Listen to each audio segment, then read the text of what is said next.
Noong dekada 80, dalawang makapangyarihang bansa sa Middle East, ang Iran at Iraq, ang nagbanggaan sa isang digmaan na tumagal ng 8 taon.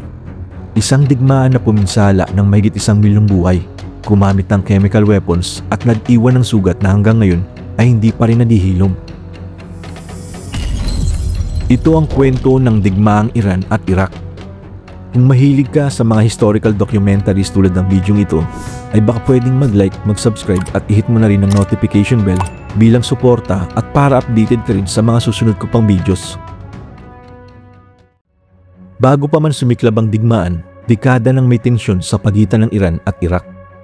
Isa sa mga dahilan ay ang Shatt al-Arab River, isang estratehikong daluyan ng langis papuntang Persian Gulf. Dito nagsimula ang matinding alitan. Pinagtatalunan ng dalawang bansa kung sino ang may kontrol sa ilog. Sa pananaw ng Iraq, dapat sila ang may buong kontrol sa ilog, lalo na't ang malaking bahagi ng baybayin nito ay nasa kanilang teritoryo, partikular sa lungsod ng Basra. Para sa kanila, mahalaga ito sa kanilang ekonomiya at seguridad. Sa kabilang banda, ipinaglaban ng Iran na ang hangganan ay dapat sundin ang Talweg Principle. Ibig sabihin, ang gitna ng pinakamalalim na bahagi ng ilog ang magiging border. Ito ang karaniwang ginagamit sa international law para sa mga ilog na pinaghahatian ng dalawang bansa. Noong 1975, sinubukang resolbahin ang alitan sa pamamagitan ng Algiers Agreement, kung saan pumayag ang Iraq na hatiin ang kontrol sa ilog kapalit ng pagtigil ng Iran sa pagsuporta sa mga Kurdish rebels. Ngunit pagsapit ng 1980, matapos mangyari ang Iranian Revolution, hindi na sinunod ni Saddam Hussein ang kasunduang ito at muling inangkin ang buong ilog. Isang hakbang na lalong nagpainit sa sitwasyon. Noong 1979, naganap ang Iranian Revolution na nagpatalsik kay Shah Mohammad Reza Pahlavi, isang leader na malapit sa kanluran. Pinalitan siya ng Islamic Republic sa pamumuno ni Ayatollah Ruhollah Khomeini na nagdala ng radikal na ideolohiyang laban sa impluwensya ng kanluran at naglalayong palaganapin ang revolusyonaryong Islam.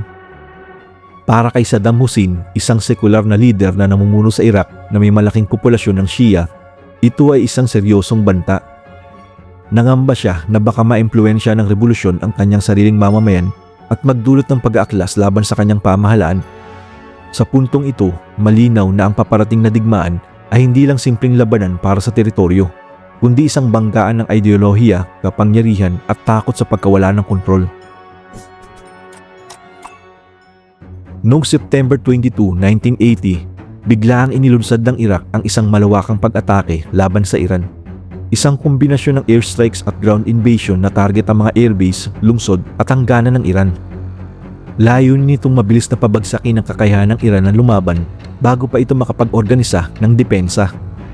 Sa pamumuno ni Saddam Hussein, malinaw ang estratehiya, samantalahin ang kaguluhan sa Iran matapos ang revolusyon. Plano niyang sakupin ang Khuzestan, isang rehiyon na mayaman sa langis at may populasyong Arab na inaasahan niyang kakampi sa Iraq. Kasabay nito, nais niyang makuha ang buong kontrol sa Shatt al-Arab River upang palakasin ang dominasyon ng Iraq sa oil exports at sa Persian Gulf. Higit sa lahat, layunin niyang pahinain o tuluyang pabagsakin ang bagong tatag na pamahalaan ng Iran na pinamumunuan ni Ayatollah Khomeini. Sa mga unang linggo ng digmaan, tila nasa panig ng Iraq ang momentum. Mabilis silang nakapasok sa ilang bahagi ng teritoryo ng Iran at nagtagumpay sa ilang opensiba, kabilang ang pagkukup sa lungsod ng Khorramshahr.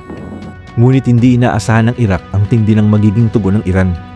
Sa kabila ng kaguluhan matapos ang revolusyon, nagkaisa ang mga Iranian, militar man o sibilyan. Sa halip na bumagsak, lumakas pa ang kanilang determinasyon. Ang inaasahang mabilis na tagumpay ng Iraq ay unti-unting naging isang mahaba at madugong digmaan na wala ng madaling katapusan. Habang tumatagal ang digmaan, nauwi ito sa isang war of attrition, isang malupit na labanan kung saan hindi bilis kundi tibay ang sukatan ng tagumpay. Unti-unting nauubos ang tao, armas at ekonomiya ng magkabilang panig habang patuloy ang walang tigil na opensiba. Sa panig ng Iran, gumamit sila ng tinatawag na human wave attacks. Libu-libong sundalo kabilang ang mga batang voluntaryo mula sa Basij ang sabay-sabay na sumusugod sa harap ng putok ng baril at landmines. Layunin nitong pagurin at basagin ang depensa ng Iraq sa pamamagitan ng dami, kahit kapalit nito ang napakalaking bilang ng casualties. Samantala, gumamit ang Iraq ng chemical weapons tulad ng mustard gas at nerve agents. Ibinagsak ito sa mga sundalo at maging sa mga sibilyan, na nagdulot ng matinding pagkalason, pagkabulag at kasawian sa libu-libong tao. Isang hakbang na kinundina ng buong mundo. Sa gitna ng lumalalang digmaan, hindi na ito simpleng labanan ng Iran at Iraq. Sa likod ng mga eksena, unti-unti nang nakikialam ang mga makapangyarihang bansa sa kanluran. Habang tumatagal ang digmaan, sinusuportahan ng United States at ilang bansa sa Europe ang Iraq upang pigilan ng Iran matapos ang revolusyon. Nagbigay ng intelligence at limitadong suporta ang US, habang ang France at iba pang European countries ay nagbenta ng modernong armas. Layunin nila, tiyaking hindi lalakas ang Iran na itinuturing nilang banta sa balanse ng kapangyarihan sa Middle East. Hindi lang sa lupa naganap ang digmaan. Sa tinaguriang tanker war, inatake ng magkabilang panig ang mga oil tanker sa Persian Gulf upang sirain ang ekonomiya ng kalaban. Dahil dito, naapektuhan ang pandaigdigang supply ng langis at lalong lumawak ang epekto ng digmaan sa buong mundo. Sa loob ng 8 taong digmaan, sunod-sunod ang malalaking opensiba na nagresulta sa napakaraming nasawi. Ngunit madalas ay walang malinaw na panalo. Isa sa pinakaunang matinding labanan ang Battle of Khorramshahr, kung saan sinalakay ng Iraq ang lungsod at nagkaroon ng mabangis na street fighting. Matapos ang halos 2 taon, nabawi rin ito ng Iran, isang simbolikong tagumpay na nagpalakas sa kanilang moral. Noong 1982, inilunsad ng Iran ang Operation Ramadan, isang malawakang opensiba na layong pasukin ang teritoryo ng Iraq. Ngunit sa kabila ng laki ng puwersa, sinalubong ito ng matinding depensa, artillery at air power ng Iraq na nagdulot ng napakalaking casualties sa panig ng Iran. Pagsapit ng 1984, sinubukan ng Iran ang panibagong estratehiya sa Operation Kibar, kung saan tinarget nila ang mga oil-rich na lugar malapit sa marshlands. Bagamat nakakuha sila ng ilang posisyon, nahirapan silang panatilihin ito dahil sa patuloy na counterattacks at paggamit ng chemical weapons ng Iraq. Sa bawat labanan, libu-libong sundalo ang nawawala at kadalasan ang resulta ay iisang bagay: pagkapagod, pagkasira at isang digmaang tila walang katapusan.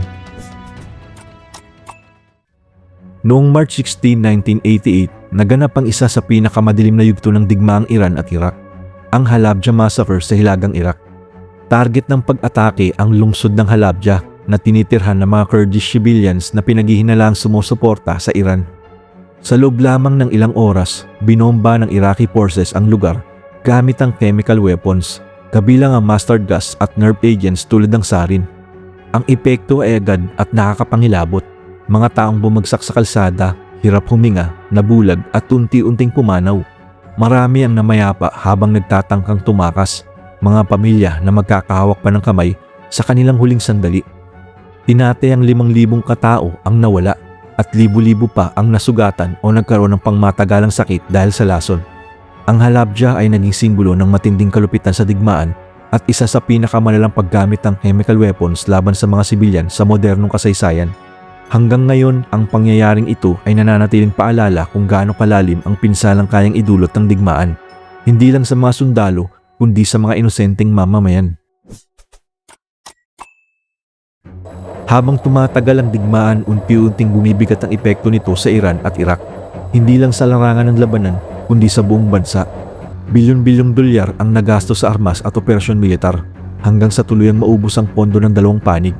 Ang dating lumalagong ekonomiya ng Iraq ay bumagsak at nalubog sa napakalaking utang, habang ang Iran naman ay naharap sa matinding kakulangan ng resources at international na isolation. Kasabay nito, libu-libong sundalo ang namamatay o nasusugatan sa bawat taon ng digmaan. Umabot sa daan-daang libo hanggang higit sa 1,000,000 ang casualties sa magkabilang panig na nagdulot ng matinding kakulangan sa manpower at moral ng militar. Sa likod ng frontlines, ramdam din ng mga sibilyan ng hirap, tulad ng kakulangan sa pagkain, pagkasira ng mga lungsod at patuloy na takot sa mga airstrike. Ang buong lipunan ay napagod, parehong pisikal at emosyonal. Sa huli, kahit gaano pa katagal ang laban, iisa ang malinaw: walang tunay na panalo, tanging pagod, pagkasira at pagkawala ang naiwan sa dalawang bansa. Pagsapit ng 1988, malinaw na sa Iran at Iraq na hindi na nila kayang ipagpatuloy ang digmaan. Parehong wasak ang ekonomiya, ubos ang pondo at pagod na ang kanilang mga sundalo at mamamayan. Sa kabila ng 8 taong labanan, wala pa ring malinaw na panalo at nananatiling halos pareho ang mga hangganan. Sa gitna ng lumalalang sitwasyon, kumilos ang United Nations at inilabas ang UN Security Council Resolution 598 na nananawagan ng agarang tigil putukan, pagbabalik sa dating hangganan at pagsisimula ng negosasyon. Matapos ang matinding pag-aatubili, tinanggap ng Iran ang kasunduan, isang desisyong inilarawan ni Ayatollah Khomeini bilang pag-inom ng lason dahil sa hirap tanggapin ang pagtigil ng walang tagumpay. Noong August 20, 1988, opisyal na ipinatupad ang ceasefire. Tumigil ang putukan at unti-unting umatras ang mga puwersa sa magkabilang panig. Ngunit ang pagtatapos ng digmaan ay hindi nangangahulugang tunay na kapayapaan. Iniwan nito ang dalawang bansa na sugatan, ekonomiya man, lipunan o alaala, at isang rehiyon na mas lalong naging hindi matatag. Ang digmaang Iran at Iraq ay nag-iwan ng malalim at pangmatagalang epekto sa dalawang bansa at sa buong mundo. Sa Iraq, naiwan itong lubog sa napakalaking utang, lalo na sa Kuwait at Saudi Arabia na nagpondo sa kanilang digmaan laban sa Iran. Dahil dito, naniwala si Saddam Hussein na may pananagutan ng Kuwait sa pagbagsak ng ekonomiya ng Iraq at inakusahan niya pa ito ng pagbaha ng langis sa merkado na nagpababa ng presyo na lalong nagpahirap sa Iraq. Dahil sa matinding krisis na ito, nagpasya si Saddam Hussein na salakayin ng Kuwait noong 1990 upang kontrolin ang yaman nitong langis at mabura ang utang. Ngunit ang hakbang na ito ang nag-udyok ng malawakang reaksyon mula sa international community na nauwi sa Gulf War. Sa Iran naman, naging mas matatag ang Islamic Republic, lalong lumakas ang impluensya ng militar at ng mga religious leaders habang tumindi ang anti-Western sentiment sa bansa. Sa kabuuan, tinatayang daan-daang libo hanggang higit 1 milyong tao ang nasawi, habang milyon pa ang nasugatan at nawalan ng tahanan. Maraming lungsod ang nawasak at ang paggamit ng chemical weapons ay nag-iwan ng pangmatagalang sakit at trauma sa mga biktima. Sa pandaigdigang antas, nagdulot ang digmaan ng pagtaas ng tensyon sa Middle East at banta sa supply ng langis na nakaapekto sa ekonomiya ng iba't ibang bansa. Sa huli, ang digmaang Iran at Iraq ay naging paalala na ang digmaan ay walang tunay na panalo, tanging pagkasira, pagdurusa at mga sugat lang na tumatagal ng henerasyon.